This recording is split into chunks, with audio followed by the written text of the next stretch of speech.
on this CPI number. Let's bring in Michael Kantrowitz, Chief Investment Strategist with Piper Sandler. That sounds like a good place to start. Why are tech stocks taking it on the chin today? Well, I don't think it's anything fundamental. I think, the large cap growth space and tech stocks have really melted higher since interest rates peaked in late April, starting off with the unemployment rate moving up.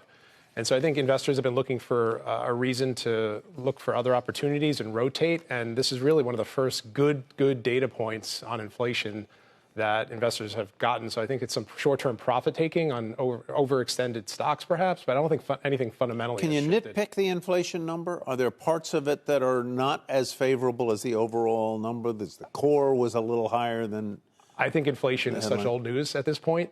I think, and I may have said this last time we were here, once the unemployment rate starts turning up higher, and now it's been several months in a row, and forward-looking indicators suggest that it's going to continue, it's time to look beyond inflation. And I think the market's finally there. Is the rise in the unemployment rate worrisome to you? Is it rising so fast? It's still at a low level, but is it rising fast enough to be of concern to you? No, I don't think so. And certainly seeing small caps finally get a bounce is not indicative of that.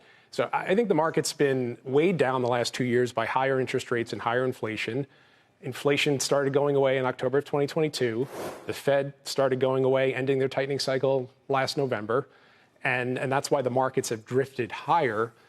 And I don't think people are worried about inflation so much anymore. And part of that is because the unemployment rate's going up. And so I think the risks are shifting, just as Powell said recently, speaking to Congress. And I think that's where the market is. I don't think the unemployment rate has been moving up high enough or is high enough to cause a sustained broadening downturn in the equity market yet. Okay, so disinflation narrative is intact here. The inflation stories you just said, old news. You've got the markets pricing in something close to 100% expectations of a rate cut, this first rate cut in September. The flip side of disinflation, and in some cases even deflation, is the impact it has on the micro. So look no further than PepsiCo, Delta, and ConAgra with earnings from all of those consumer-facing names this morning. And we're seeing the impact of disinflation start to hit earnings. How big of a risk is this, especially given the fact that investors have very high expectations for this season? Yeah, that's a great point. And expectations are pretty high across the board. There's not one spot where it's necessarily outrageous. So I think this is why I don't want to be chasing small caps here. We saw in the last NFIB report on small businesses that companies' plans to raise prices are fading. And that's probably because they can't raise prices anymore. And if you can't raise prices and you have sticky labor conditions, you're going to have to lay off more and more people. So I think what we're setting up for is this, we've seen a pop in multiples for small caps. They're not cheap, trading at about 16 times earnings. They were cheap a year ago at 12 or 11 in October of 2022.